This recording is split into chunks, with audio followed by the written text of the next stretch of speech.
नमस्कार, मैं हूं आपके साथ प्रेरणा मिश्रा। बंसल न्यूज की खास पेशकश में आपका स्वागत है। तो जैसा कि आप जानते हैं कि आयुष्मान में हर बार स्वास्थ्य संबंधी समस्याओं पर खास जानकारी दी जाती है। इसी कड़ी में आज हमारे साथ स्टूडियो में मौजूद हैं डॉक्टर रश्मि वर्मा, जो बंसल हॉस्पिटल में कंसल्टेंट इंटरनल मेडिसिन हैं। डॉक्टर रश्मि, कार्यक्रम में आपका बहुत स्वागत करती हूँ। Thank you. तो चलिए डॉक्टर से आज हम बात करने वाले हैं थायराइड डिसऑर्डर के बारे में और इसके साथ ही जानेंगे उसके उपचार। तो अगर आपकी भी कोई इससे जुड़ी समस्याएं हैं तो हमारे नंबर लगातार टीवी स्क्रीन पर फ्लैश हो रहे हैं। आप सवाल कर सकते हैं और डायरेक्ट बात कर सकते हैं डॉक्टर रश्मि से। चलिए, सबसे पहला सवाल डॉक्टर मेरा आपसे यही है कि थायराइड क्या है, इसके बारे में थोड़ा विस्तार से बताइए। थायराइड के बारे में बताना चाहूँगी कि थायराइड एक एंडोक्राइन ग्लैंड है, हमारे नेक में प्लेस्ड रहती है। ये बेसिकली थायराइड हार्मोन्स को सिक्रीट करती है, T3 एंड T4, जो कि हमारे बॉडी में मेटाबॉलिज्म के लिए बहुत ही इम्पॉर्टेंट है। ना कि सिर्फ मेटाबॉलिज्म बल्कि हमारे ग्रोथ, हमारे मूड, हमारे ओवरऑल बॉडी का स्टेचर, इन सब के लिए थायराइड हार्मोन का एडिक्वेट अमाउंट में सिक्रीशन बहुत ही असेंशियल है। जब भी इसका सिक्रीशन इनएडिक्वेट रहता है तो पेशेंट को वेरियस सिम्टम्स आते हैं और उसे हम थायराइड ग्रुप ऑफ डिसऑर्डर्स कहते हैं। बिल्कुल डॉक्टर, लेकिन अगर बात की जाए कि प्रकार क्या होते हैं थायराइड के, तो कितने टाइप के थायराइड्स होते हैं? डिपेंडिंग अपॉन द कंडीशन कि कैसा सिक्रीशन है थायराइड हार्मोन्स का, डिक्रीज सिक्रीशन है या इंक्रीज सिक्रीशन है हमारे थायराइड हार्मोन का हमारी ग्लैंड के थ्रू, या तो हाइपोथायरॉयडिज्म हो सकता है या हाइपर थायरॉयडिज्म होता है। एक और स्पेशल टाइप होता है जिसको हम बोलते हैं सब क्लिनिकल हाइपोथायरॉयडिज्म। ये एक अलग कंडीशन है जहां पर हमारे ग्लैंड्स का सिक्रीशन जो T3 एंड T4 होता है वो तो नॉर्मल होता है, but TSH that is thyroid stimulating hormone, इसका सिक्रीशन बढ़ जाता है। जनरली इस कंडीशन को ट्रीट करने की ज़रूरत नहीं होती है एक्सेप्ट फॉर प्रेगनेंसी, या अगर पेशेंट को सिम्टम्स आ रहे हैं। ये सेल्फ रेजोल्यूशन वाली कंडीशन होती है। सो बेसिकली 3 टाइप हैं, हाइपो, हाइपर एंड सब क्लिनिकल हाइपोथायरॉयडिज्म। चलिए, तो देखा जाए तो थायराइड 3 प्रकार के होते हैं, हाइपो, हाइपर और एक और प्रकार जो मैम ने बताया। चलिए मैम, लेकिन अगर बात करें कि किन कारणों के चलते थायराइड होता है, क्योंकि बहुत बार ऐसा होता है कि हम आम दिनचर्या में बहुत सी चीज़ें ऐसी कर जाते हैं जिसके चलते हमारी जो रेगुलर टाइम टेबल है वो बिगड़ जाता है, खाने पीने में भी बदलाव आता है। तो क्या ये कारण होते हैं थायराइड होने के? मैम बिल्कुल, जैसा कि हम सब जानते हैं जो हम खाते हैं वो हमारी बॉडी पे रिफ्लेक्ट करता है। थायराइड ग्लैंड बेसिकली सिक्रीशन जो है इंक्रीज या डिक्रीज डिपेंड करता है। जैसे हम जानते हैं आयोडीन रिच फूड्स बहुत ही इंपॉर्टेंट है हमारे शरीर में थायराइड हार्मोन के सिंथेसिस के लिए।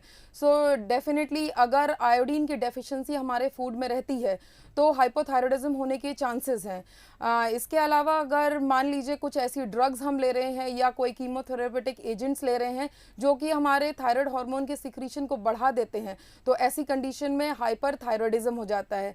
हाइपो एंड हाइपर थायरॉयडिज्म के बारे में बताना चाहूँगी कि अलग अलग कंडीशंस होती हैं, जैसे auto immune condition, Hashimoto's thyroiditis, Graves disease. इन सारी कंडीशंस में पेशेंट को ऑटो इम्यून पैथोलॉजी की वजह से थायराइड डिसऑर्डर होता है। इसके अलावा मान लीजिए कोई नोड्यूल डेवलप कर गई है हमारी थायराइड ग्लैंड में, तो ऐसी कंडीशन में भी हाइपरथायरॉयडिज्म हो सकता है। आयोडीन डेफिशिएंसी एक बहुत ही कॉमन कारण है एंडेमिक गॉइटर का। तो ये सारे सिचुएशन है जहां पर पेशेंट को thyroid group of disorders develop हो जाते हैं। बिल्कुल। लेकिन देखिए, अब जब थायराइड हो रहा है तो उसके लक्षण कैसे पहचाने, कैसे पता चलेगा मरीज को कि वो इस समस्या से ग्रसित है या उसको थायराइड का टेस्ट कराना चाहिए? अगेन सिंपल बेसिक की बात करते हैं, डिपेंड करता है कि हाइपो है पेशेंट या हाइपर थायराइडिज्म है, मतलब सिक्रीशन कैसा है थायराइड हार्मोन्स का। यदि हाइपोथायरॉयडिज्म है तो इसके आम लक्षण है कि पेशेंट्स में वेट गेन रहना, हीट कोल्ड इंटॉलरेंस रहना, मतलब जो टेम्परेचर हमारे और आपके लिए नॉर्मल है पेशेंट बताता है कि उसे ठंड लग रही है। इसके अलावा घबराहट, बेचैनी, स्किन पे चेंजेस आने लगते हैं। Course texture of the skin is very classical hypothyroidism में। इसके अलावा आप देखेंगे पैरों में सूजन आना, ये बहुत ही कॉमन लक्षण है जो हाइपोथायरॉयडिज्म वाले पेशेंट्स में मिलते हैं। बात करते हैं हाइपरथायरॉयडिज्म की। विपरीत हाइपोथायरॉयडिज्म के इस कंडीशन में लोगों को पैल्पिटेशंस रहते हैं, इंक्रीज्ड हार्ट रेट रहता है, वेट लॉस होता है, इंक्रीज मेटाबॉलिक रेट हो जाता है जिसकी वजह से वेट लॉस होने लगता है पेशेंट को।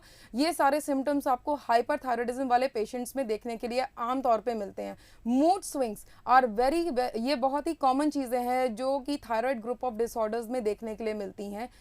यदि थायराइड से संबंधित कोई ऐसी दिक्कत आपको लग रही है तो डेफिनेटली टेस्ट कराना चाहिए। बिल्कुल, लेकिन मैम अगर बात की जाए मेंस्ट्रुअल साइकिल की, बहुत बार ऐसा होता है कि जब थायराइड होता है तो उसमें बहुत ज़्यादा इफ़ेक्ट पड़ता है। जी हाँ, यस। खासकर एक्टिव रिप्रोडक्टिव एज ग्रुप वाली फीमेल्स में हमें देखने को मिलता है कि हाइपोथायराइडिज्म में ब्लड लॉस बहुत ज़्यादा होता है। इस कंडीशन को हम मेनोरेजिया बोलते हैं। इसके अलावा कईयों फीमेल्स बताती हैं कि एक ही महीने में एक से ज़्यादा बार भी ब्लड लॉस होता है, मेंस्ट्रुअल साइकिल होती है, पॉलीमेनोरिया हो सकता है। हाइपरथायराइडिज्म में फीमेल्स कंप्लेन करती हैं कि मिस्ड पीरियड्स हैं या बहुत ही कम ब्लीडिंग हो रही है, या कईयों फीमेल्स बताती हैं कि हमें कईयों महीनों से सिर्फ स्पॉटिंग हो रही है, प्रॉपर पीरियड्स हो ही नहीं रहे हैं। तो ओवरऑल इफेक्ट क्या होता है, हमारी ओव्यूलेटरी साइकिल डिस्टर्ब हो जाती है। अगेन जो फीमेल्स कंसीव करना चाहती हैं या प्लान कर रही हैं प्रेगनेंसी के लिए, उनमें प्रेगनेंसी आसानी से कंसीव नहीं कर पाती हैं फीमेल्स, और यदि अगर प्रेगनेंसी हो भी जाती है तो बहुत ज़्यादा चांस रहते हैं कि अर्ली स्टेज ऑफ प्रेगनेंसी में ही अबॉर्शन हो सकता है। तो डेफिनेटली मेंस्ट्रुअल साइकिल पे बहुत ही डेफिनेटिव इफेक्ट होता है थायराइड डिसऑर्डर का। और देखिए, अब समस्याएं तो काफ़ी ज़्यादा गंभीर दिखाई दे रही हैं जिस तरह से मैम आप बता रही हैं, लेकिन अगर इलाज की बात की जाए तो थायराइड के क्या कुछ इलाज हो सकते हैं, कैसे उसका उपचार किया जाए? बहुत आसान तरीका है। आपको अगर इनमें से कोई भी लक्षण आ रहे हैं जो मैंने आपको बताए हैं, मूड रिलेटेड ट्रबल है, या वेट गेन लॉस आप एक्सपीरियंस कर रहे हैं, या घबराहट, बेचैनी, जो भी मैंने आपको बताया, तो आप तुरंत फिजिशियन से मिलिए, ब्लड टेस्ट करवाइए। यदि आपका T3 T4 लेवल्स एडिक्वेट नहीं है, घटे हैं या बढ़े हैं, डिपेंड करता है आपके ब्लड टेस्ट पे, तो हम मेडिकेशन स्टार्ट करते हैं। Depending upon the response to the therapy हम ऑप्टिमाइज करते हैं लेवल्स ऑफ द मेडिकेशन, और बहुत अच्छा रिस्पॉन्स आता है ओवरऑल सारे सिम्टम्स पे थायराइड मेडिकेशंस का। मैम, अगर थायराइड की समस्या को दूर रखना है कि ये समस्या आए ही ना, तो उसके लिए क्या पर्टिकुलर कुछ डाइट हो सकती है, किस तरह से हमें सावधानियां बरतनी चाहिए? जी, यदि पहले से किसी व्यक्ति विशेष को पता है कि हम हाइपोथायराइड इंडिविजुअल हैं, तो गोइटरोजेनिक सब्सटेंसेस को अवॉइड करिए। ऐसी सब्जियां जैसे कि पत्ता गोभी है, ब्रसल्स स्प्राउट्स हैं, ब्रोकली है, सोया मिल्क आजकल बहुत फैशन में है। लोग जो जिम जाते हैं सोया मिल्क का बहुत यूज़ करते हैं। अगर आप हाइपोथायराइड हैं तो इन सारी चीज़ों से थोड़ा सा परहेज़ रखिए। कैफिनेटेड ड्रिंक्स, आजकल मैक्सिमम ड्रिंक्स जो मार्केट में अवेलेबल हैं वो बहुत अच्छे अमाउंट में कैफीन रहता है, प्लीज़ इन्हें अवॉइड करिए। देन दूसरी बात आती है क्या खाएं, तो वेजिटेरियन लोगों के लिए मैं बताऊंगी cereals, pulses, green leafy vegetables, इनका एडिक्वेट अमाउंट में इनटेक रखिए अपनी डाइट में। नॉन वेजिटेरियन लेने वाले लोगों के लिए सी फूड, स्पेशली फिश, बहुत ही रिच सोर्स है आयोडीन का। इन सारी चीज़ों को आपको डेफिनेटली लेना चाहिए। अल्कोहल है या स्मोकिंग है, इस तरीके की चीज़ों से प्लीज़ परहेज़ करिए, क्योंकि ये हमारे थायराइड के जो लेवल्स हैं उनको डेफिनेटली ऑल्टर करते हैं। एक छोटी सी बात और ऐड करना चाहूँगी, पेशेंट्स आते हैं हाइपोथायराइड, हम उन्हें समझाते हैं कि दवा सुबह खाली पेट लेनी है, तो लोग कहते हैं कि मैडम हमें बड़ी दिक्कत होती है और हमें उल्टी या ऐसे सिम्टम्स आते हैं। देखिए, खाली पेट दवा लेने से जो एब्जॉर्प्शन है ड्रग का वो बहुत अच्छा होता है, इसीलिए खाली पेट दवा लेना ज़्यादा बेटर है, और खाली पेट दवा लेनी चाहिए। चलिए, तो अगर दवा खाली पेट लें तो वो भी एक सही ढंग से दवा का इंटेक हो सकता है और उससे काफ़ी ज़्यादा प्रभाव पड़ सकता है।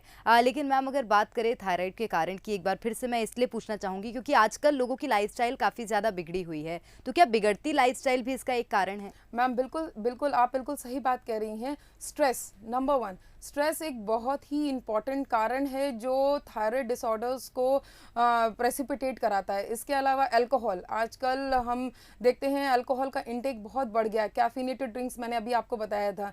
यदि आप हाइपोथायराइड हैं तब तो बिल्कुल ही आप इन सब चीज़ों से दूर रहिए। इसके अलावा देखा गया है कि जो लेट नाइट जागना, लोगों का प्रॉपर स्लीप ना लेना, ये सारी कॉजेज़ हैं जो कि प्रेसिपिटेट कराते हैं इस बीमारी को, और डेफिनेटली इन सारी चीज़ों से बचना चाहिए।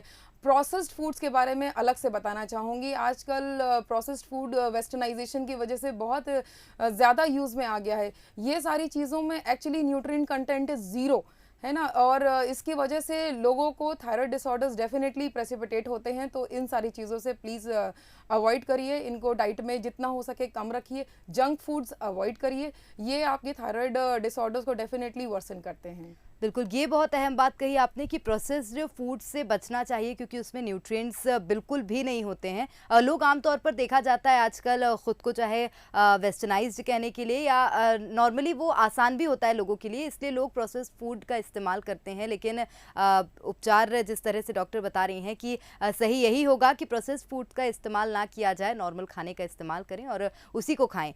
डॉक्टर, एक और सवाल मेरा है, लोग बहुत बार देखा जाता है कि काफ़ी ज़्यादा टेंशन लेते हैं, तनाव लेते हैं और उसके कारण भी लोगों को थायराइड होता है, इस तरह की बातें सुनने को मिलती हैं। उनको क्या कहना चाहेंगी, किस तरह से वो अपने स्ट्रेस को रिलीव कर सकते हैं? देखिए, ये बात सच है कि आज जिस पेस पे लाइफ रन कर रही है, स्ट्रेस को ख़त्म कर पाना लाइफ से इज़ ऑलमोस्ट ये बिल्कुल इम्प्रैक्टिकल बात है। बट डेफिनेटली आप एक हेल्दी लाइफस्टाइल को अपनाइए।